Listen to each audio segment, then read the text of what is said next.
Hey guys, Dustin Petty here again.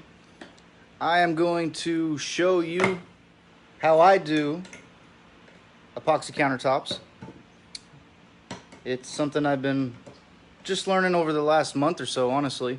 So once again, I'm not an expert, but I have learned some do's and don'ts along the way. So I know in my last video I told you that I was going to be showing you a two-part marine epoxy with a live edge piece of wood in the center. Well, I am not doing that. My daughter got wind of the next project I was doing, and she said, "But Daddy, you promised." So here I am to do a countertop for her. And this is going to be a desk for her room. So what I did here is this is just a pre-painted countertop that I purchased.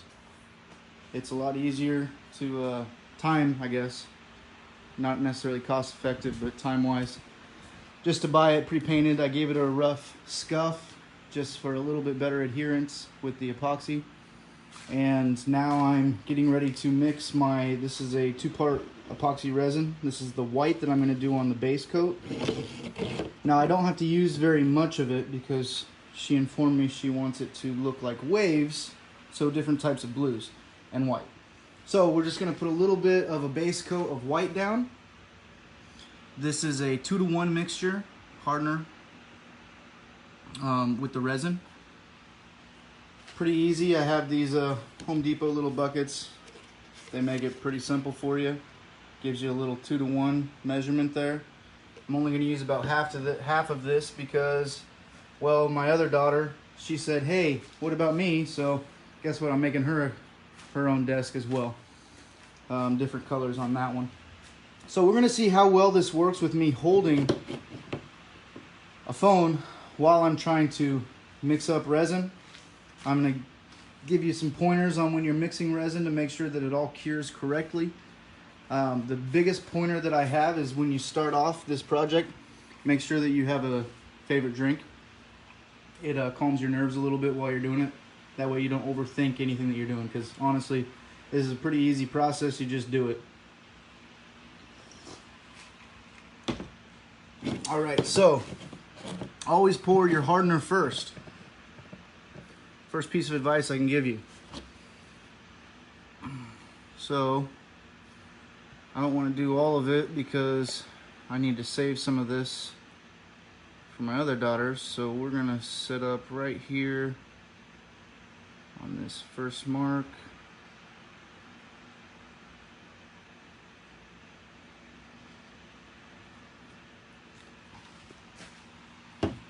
And then what I'm going to do is move this resin around, this hardener all the way up on the edges. Like I said, it's going to be kind of hard for me to get this video all good. This is going to be a long video, guys, so if you want to check back in here and there, that'll probably be the option. I'm going to put this down real quick so I can do this a little bit better.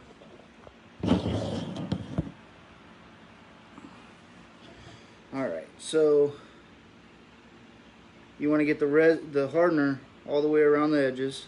For those of you that have done this before, you know that this is kind of a secret to make sure you don't have that everything kind of mixes well. Alright, so now we're gonna pour in our other part.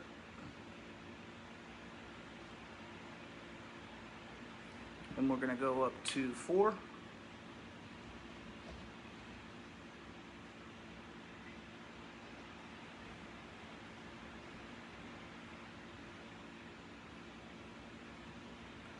It's pretty dang close. I like to clean up the edges of my cans. Keeps it from dripping on the counter. When it's not mixed, it's never going to dry. Basic mixer that I use Really cheap. You can pick them up at Lowe's, Home Depot, anything like that. Now when you do your mix, very slowly put your mixer in.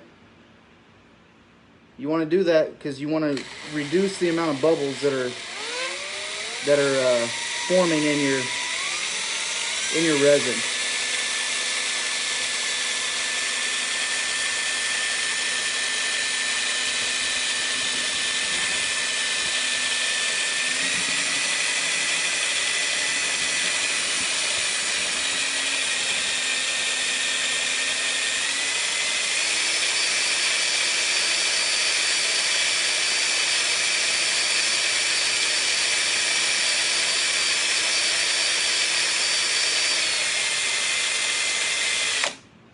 All right, so you don't have to mix fast. In fact, if you mix too fast, you're going to create bubbles. The more bubbles you have in here, just the worse finish you're going to end up with. All right, so I've got a little bit of white on here. I'm going to wipe this off. Doesn't have to be perfect, but I'm going to use this same mixer for my other colors once we get to that step.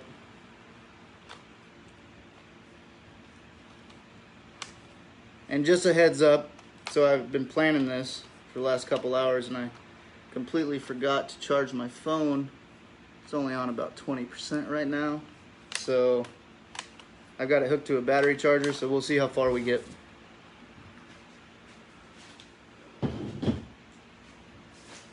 All right, so what I'm gonna use to spread this is just a foam roller. You can use a squeegee if you want to. You don't have to. Got my resin. It's not very much, like I said, it's just for getting a base coat down so that I have a little color variant once I start adding the blues to it.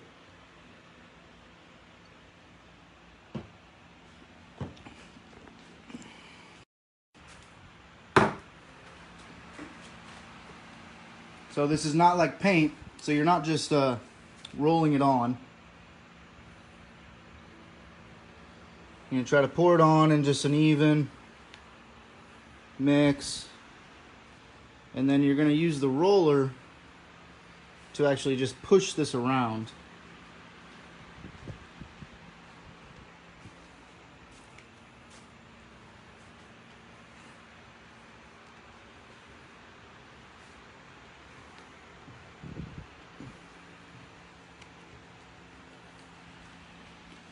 Just a heads up on this stuff too. When you mix it up, if you leave the mixed resin in a cup, so there is a chemical reaction that goes on with this material, and if you just leave it in the cup, it's going to get really hot, and it will potentially melt through the plastic. So like this, just a really cheap cup, it will heat up to the point of burning your skin, and something you want to avoid. So when you're moving this around, so starting off, I'm not too particular about it. I just kind of try to spread it out. I try to keep it away from the edges and just try to get a nice even amount on the table. It is a self-leveling, so as long as you get it moved out relatively smooth, it will self-level itself before it cures.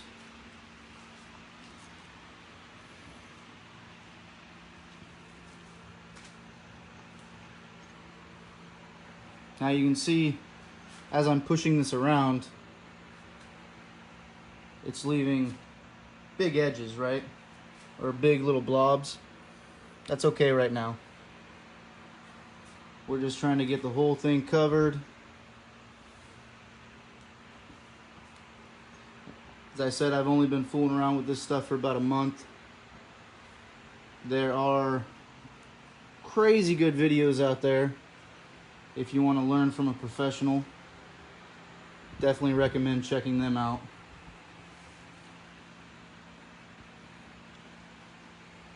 So as I get close to the edge here, one thing that we want to do is add a little bit of epoxy to the edge. And what you're doing by that is you're breaking the surface tension by adding this on here, and I'm going to show you the difference because we're going to let it flow over the top as we push by. So I'm going to let it flow over the top. You can see that, and you're getting a pretty good flow. If you see, it's pretty much flowing all the way to the bottom as we're pushing this along. Now the areas that I didn't break that surface tension with the string, or with the quick little pass by with the roller, you see how it's just running? That's a pretty big difference that you can see right there compared to where you actually break the surface tension. So that's one thing that you always want to do, is break the surface tension first before you push the epoxy over the edge, and then you'll get a good consistent flow. I apologize about my light. Another project for another day, putting better lights in my garage.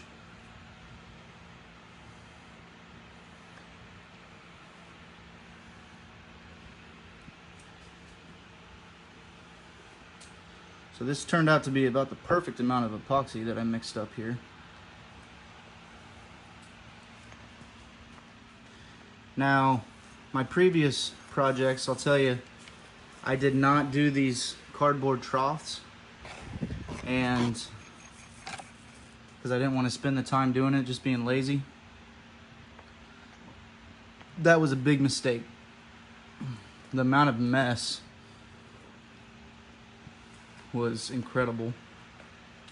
Even with plastic down, you still have to walk on the plastic.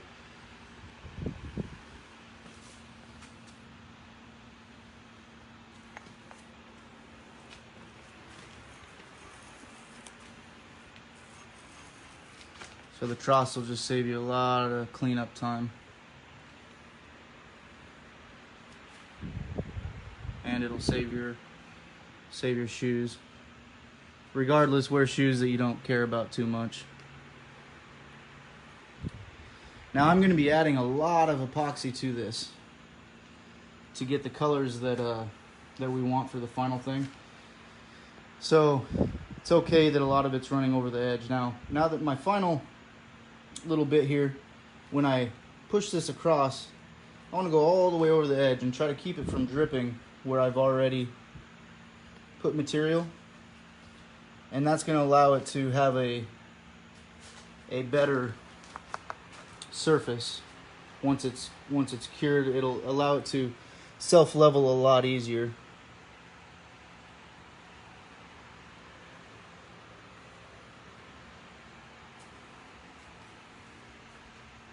Now when you set up your table to get ready to do this, make sure that you level it. Use cardboard, use whatever you have on hand, because this does self-level, so if one side is higher than the other, the epoxy will flow in that direction.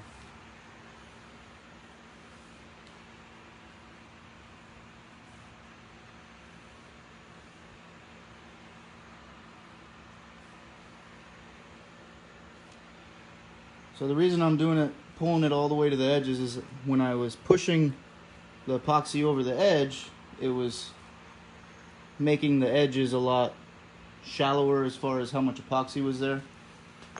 That's pretty much it for this part of it. Now I don't mix up anything. Now I'm going to go ahead and just put my roller to the side. I'm done with that. And now I'm going to mix up a different type of resin. It's a two-part epoxy. It has a hardener and your normal epoxy. So I'm going to mix up 2 of these with this material, and that's what I'm going to use to make my pigments. So these are the pigments that I'm using. So we've got cobalt blue, Caribbean blue, blue green, and a little bit of white additional. There won't be too much of that, but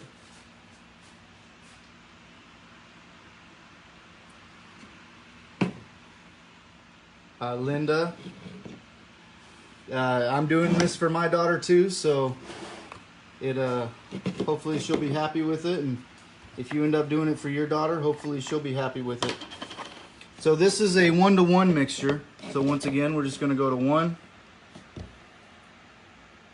and 1-to-1 on both of these. We're going to pour our hardener first, and then we're going to pour the epoxy into it.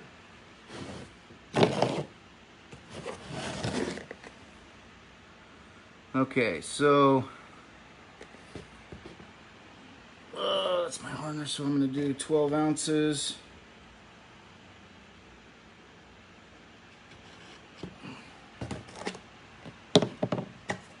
And 12 ounces.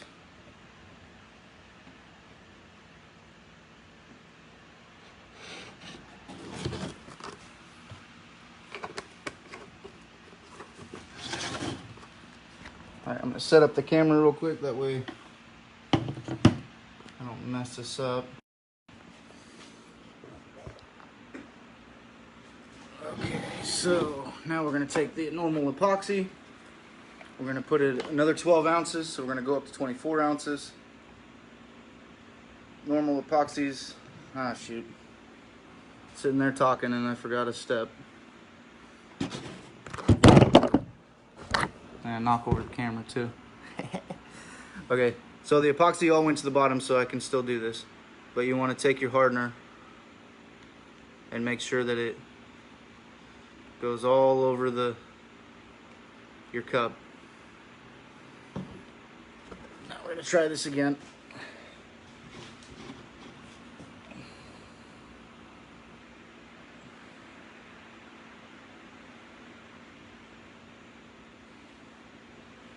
Now you want to be very, very precise with this. It's not a, oh, that's good enough type thing, because this stuff specifically reacts to the amount of hardener that you put in there. So if you don't put enough hardener, you're going to end up having sticky patches. It won't mix correctly. It won't dry cure correctly. If you put too much hardener in it, you're just going to get a really bad result when it does go to cure. It'll cure too fast. It could crack. It could do all kinds. It could be glossy or not glossy. Have a glaze to it. So once again, clean off your bottle. It's never going to dry. Now, I've had people ask me, is this a good product for kitchen countertops? Now, I know a lot of people do use this for kitchen countertops. And if it's an option for you where you don't want to put a nice hard surface down, or you don't want to do quartz or granite or concrete or anything like that, you're refinishing an existing laminate or anything like that, I mean, this is an amazing product. It's plastic. I mean, that's what you're making. So if you are one of those types that likes to just cut meat or veggies on your countertop, you probably will end up leaving marks on it. But other than gashing it with a knife, it's going to hold up a long time. So once again, you don't want to mix too fast. If you mix too fast, you're going to pull a lot of bubbles into this mixture.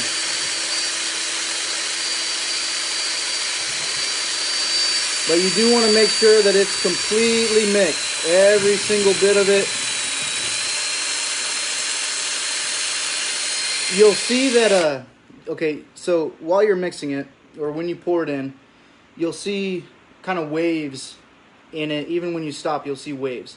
So those waves is the epoxy not completely mixed. When you get this completely mixed, it's going to look completely clear. You might see some bubbles in there, but other than that, if you see waves or things that don't look right in there, you don't have it mixed enough. You need to mix some more.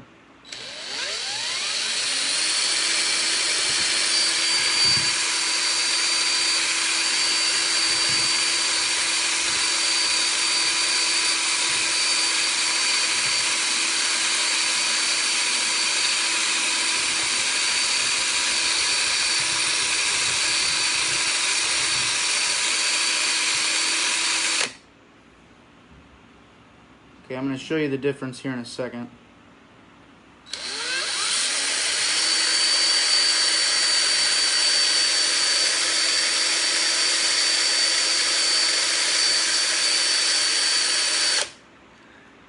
Mike, yeah, this is only the second time I've done this. I learned pretty quickly, though, when it comes to things like this. So, here's the difference, guys. So here's your clear mixed epoxy. And here's your kind of glazy look. You got to keep mixing this side until it looks the same as this.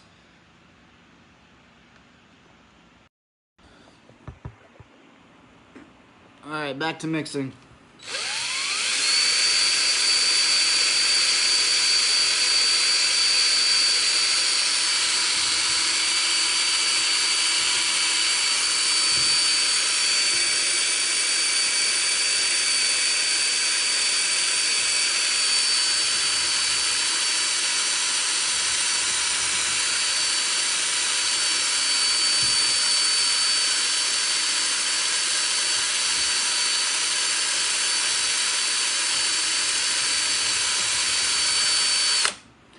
Take your time with the mixing process. This is the most important part. If you don't mix it properly, it doesn't matter how beautiful your countertop looks, it's not going to cure correctly and it's going to end up being trash.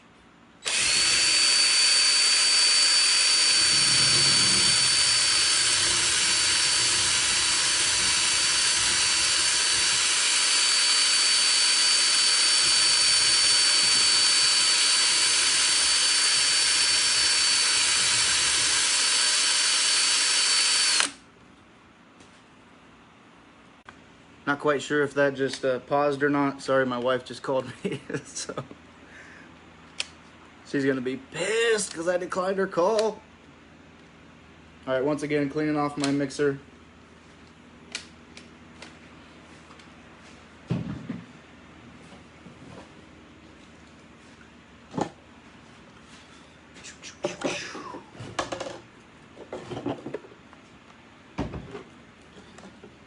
Okay, so here's our mixed epoxy. The one on the left definitely has a lot more bubbles, but it could definitely be worse, so I'm not too worried about it. So what I'm gonna do here is just fill these up. Now you have a pretty good work time with this material. The more you have in,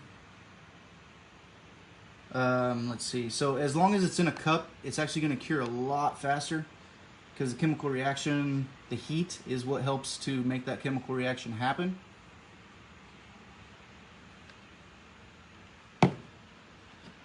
So it heats up a lot faster, so it's going to cure a lot faster because all of the heat is contained inside of the plastic.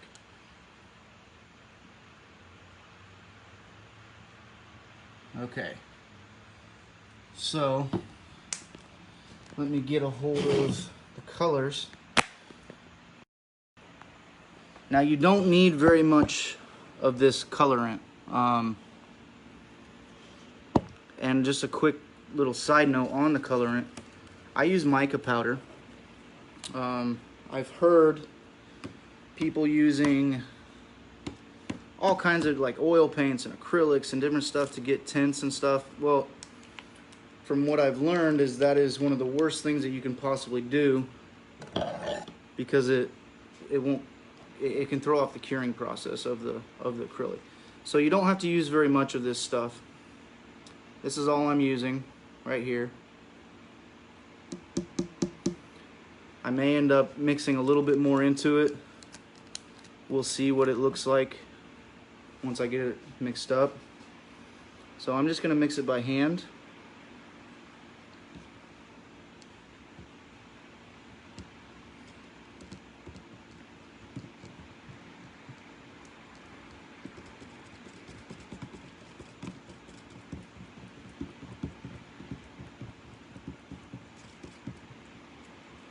And that is pretty.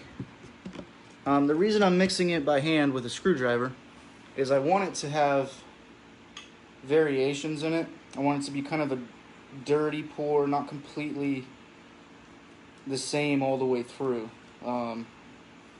If I use my mixer, it'll mix it perfectly all the way through, and that's just not the look I'm going for.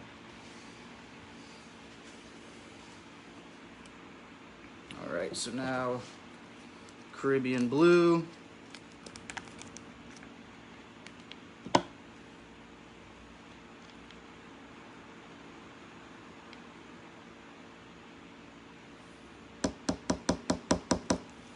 I'm gonna go ahead and just put all the powders in first.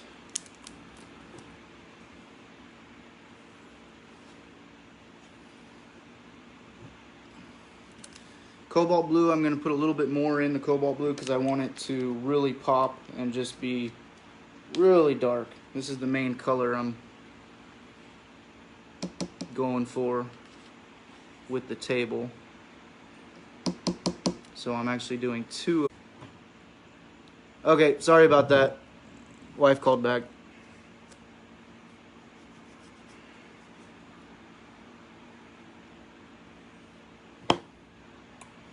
Alright, so now we're gonna mix up the rest of these.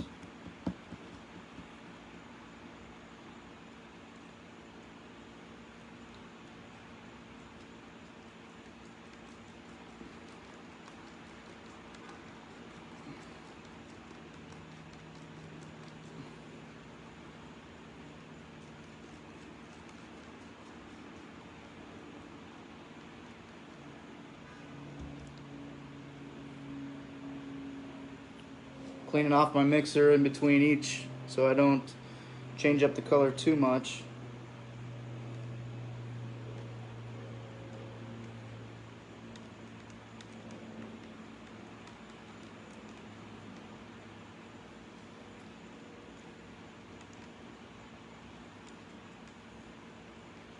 So I'll be honest, I don't know. I've been thinking about it. I really have no idea what kind of design I'm gonna do.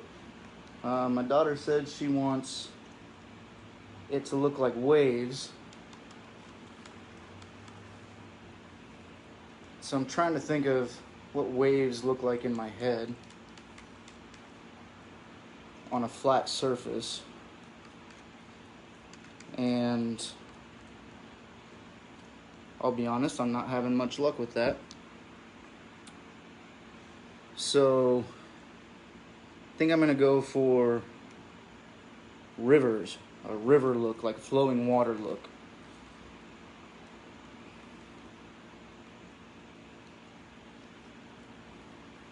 I feel these already heating up.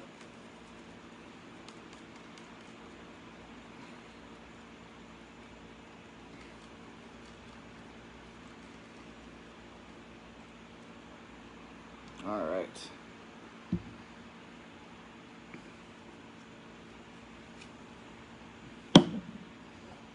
All right. Caribbean blue, that's a blue-green, and this is the cobalt blue. They look pretty cool in the cups. So let's see what we can make it look like on the table.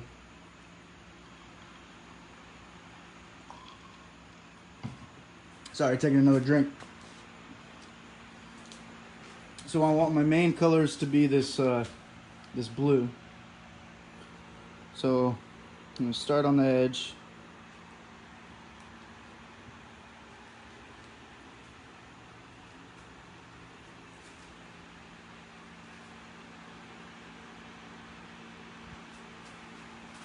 Oh, gotta turn off the fan.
Alright, so that's my main color. I'm gonna do this one in the center. That looks very similar.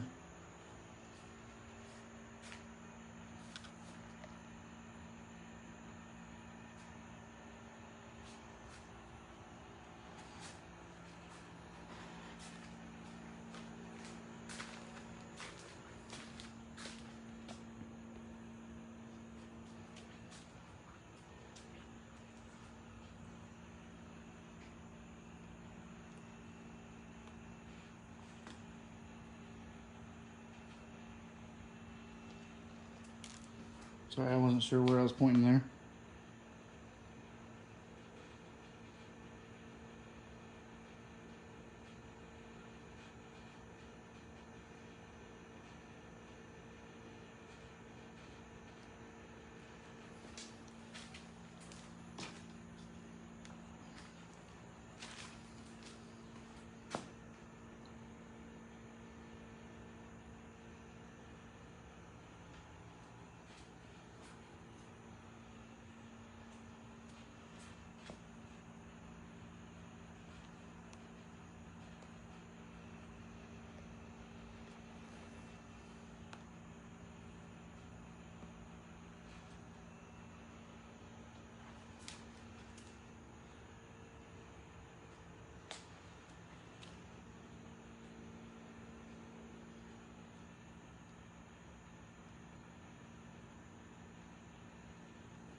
All right, that's actually looking pretty good right now.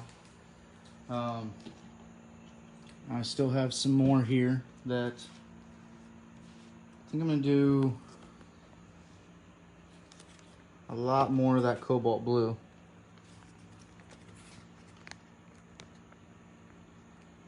That was the main color I was going for with this. I'm just gonna add a bunch because it didn't quite turn out as dark as I wanted it to, I'll be honest. So I'm just gonna fill that up and give it a good mixing.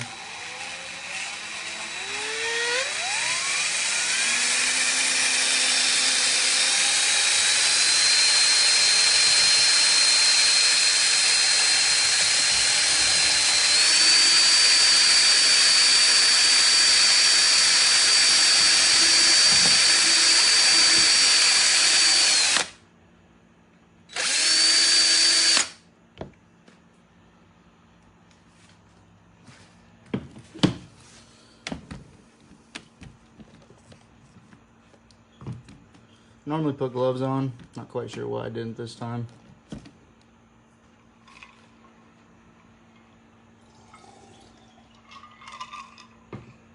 All right, so I'm gonna pour this into my little cups. It's a little easier to handle.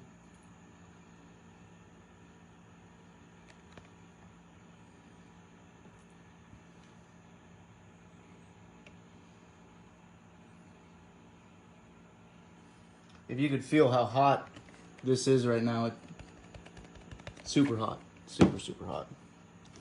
All right, now let's fill in some of these spots right in the center. There we go, that's the color I actually wanted.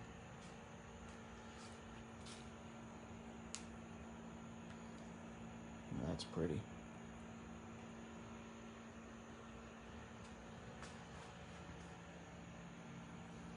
The cool thing is, so I keep adding more and more to the center, and that's just going to keep flowing and self-leveling out. So these lines are going to blend really, really cool with themselves. Add some just a little bit of weirdness to this one.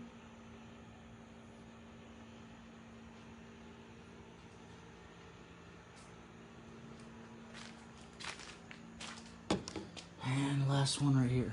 Now what really is going to pull this whole thing together is I'm going to take a little spatula and I'm going to blend all of this.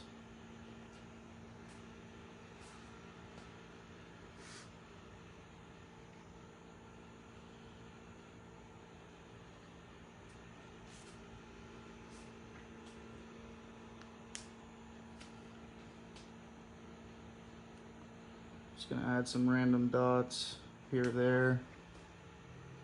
It's not going to look like dots when I'm done, but it'll really pull the colors together.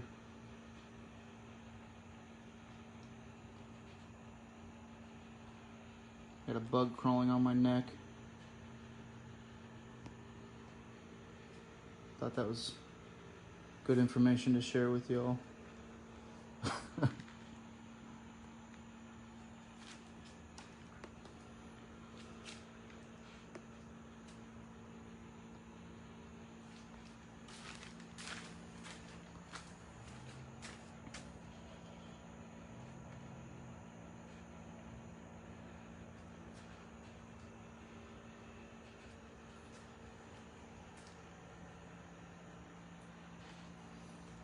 All right, so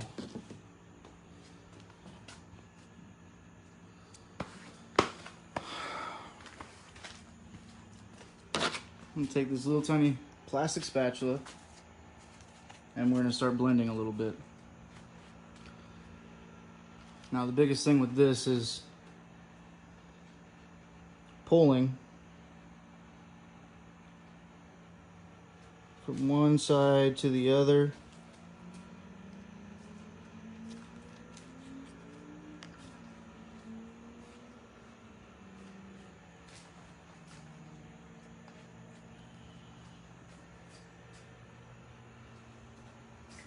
Got to kind of keep your wavy design a little bit.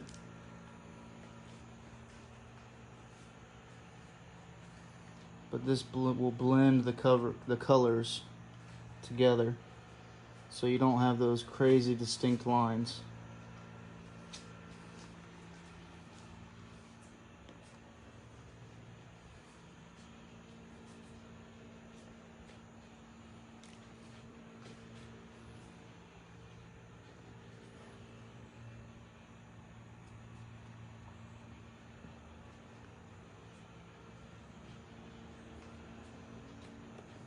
Now, a gentleman mentioned that he's like, it's crazy, this is my first time, or only second time doing this. So, I'm one of those people that I can learn just by watching somebody do something once. And I consider myself pretty blessed with that. My downfalls are taking tests. Not very good at testing in any situation.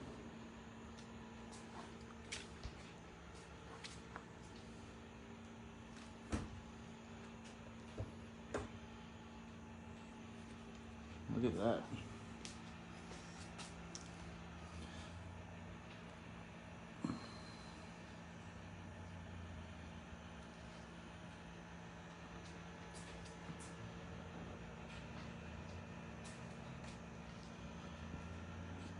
So I see a couple other areas that I'm gonna try to just mess up this white a little bit.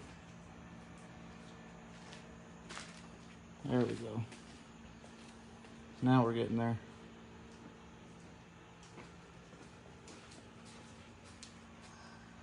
What do you think, kiddo? I love it. Yeah? This is going to be your desk. Is this all dry? No. It's not dry. Don't touch it, please. Okay, I won't. What do you think? This looks amazing. Is it what you wanted? Yeah, it's kind of wavy. Bunch of blues and whites. This is like perfect. Okay. All right. Let's let Daddy work. Come on. Let me finish up. And then we'll let it dry for this night. Yep. So on the sides, I'm going to try to blend these runs out.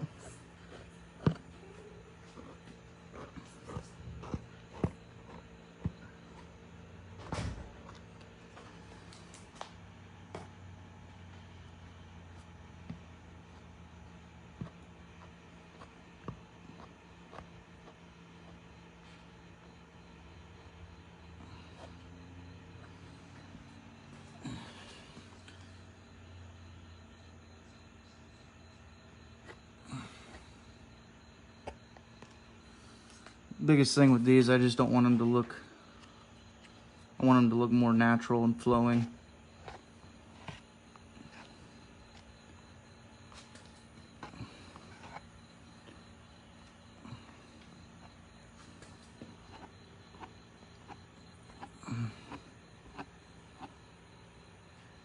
I don't like messing with the edges too much because they're not going to self-fix themselves like the top is, but those runs look horrible, so.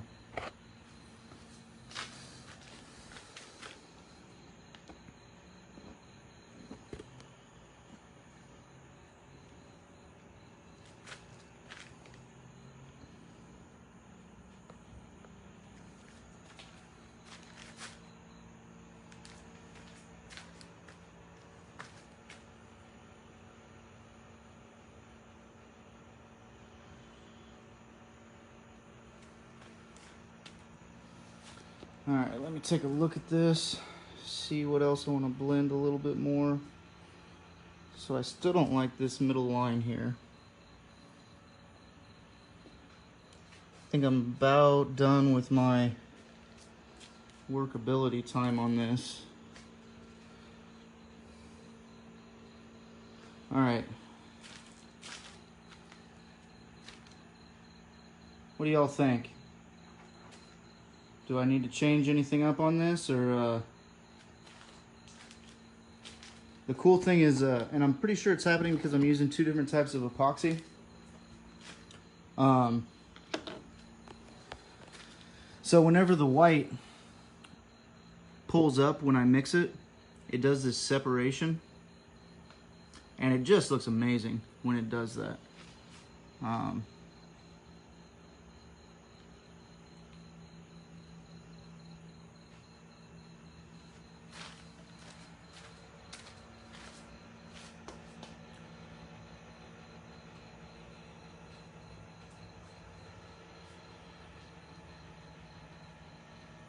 Alright, so last little step here. Can't forget it.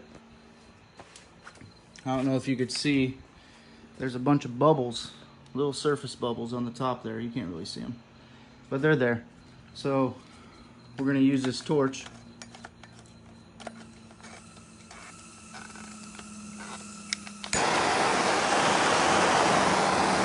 If you like playing with fire, here we go. So we're just going to quickly go over the top and the sides. What this is going to do is pop all of those bubbles.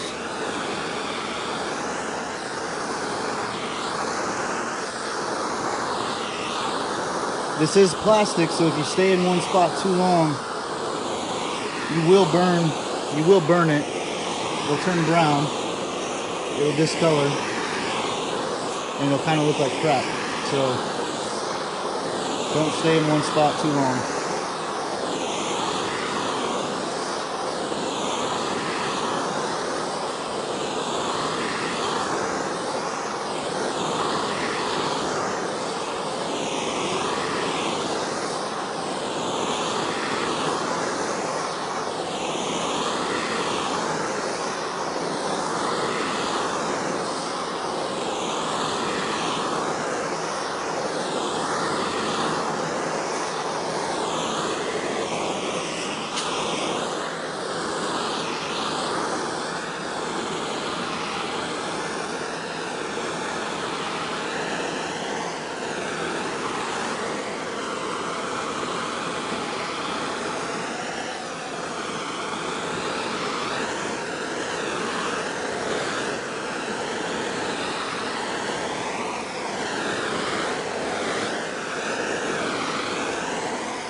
All right, so the last thing, and this takes some time.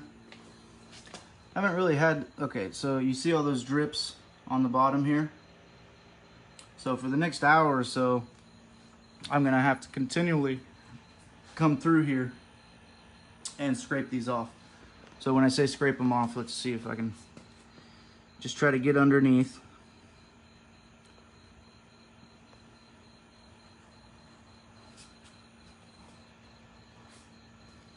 And get these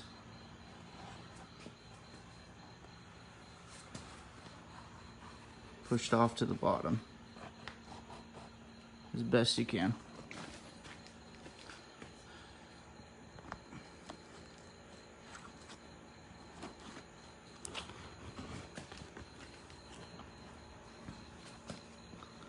I said this is self-leveling. It's very flowable. You can see even with the trough, I still got a mess on the floor here.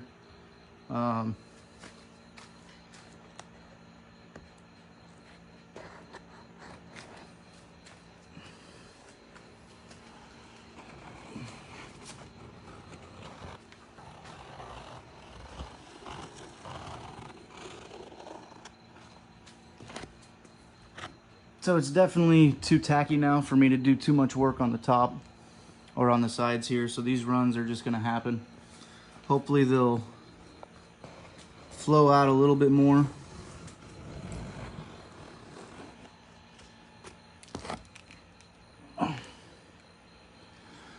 So Katie Pie, my other daughter, her desk is going to be, instead of blues, it's going to be purples.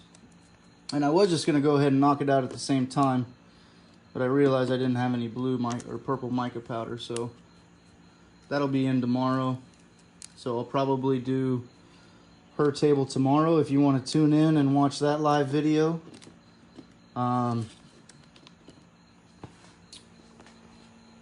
Give you one last look of this.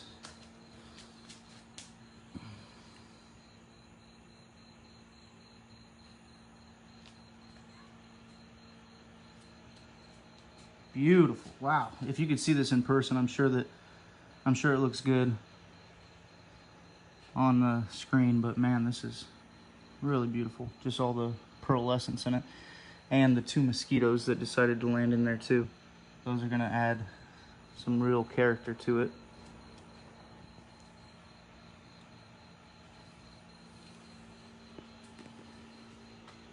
What time? So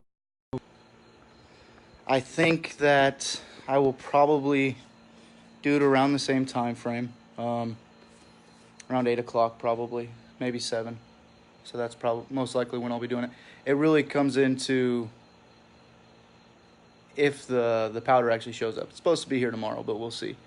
I saw a comment on there, how long does it take to dry? It's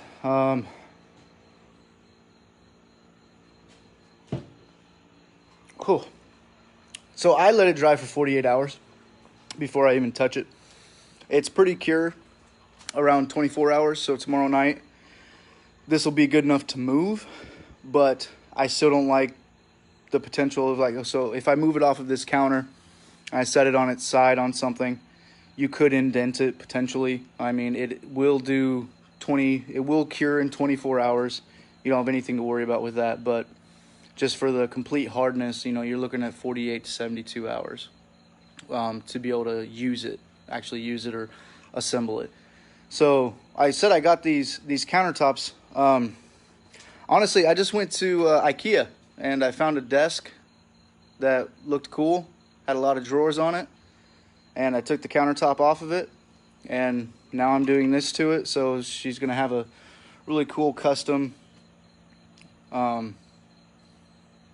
little workstation for her that's gonna last forever. I mean, and maybe we'll sell it someday. And then my other daughter too, it's gonna be purples and pinks, so it should turn out pretty cool when we're done. Purple, pink, and white. But other than that, guys, hey, there's a few of you that stuck out the whole time. I appreciate that, and hopefully I'll see you tomorrow. Have a good night, guys.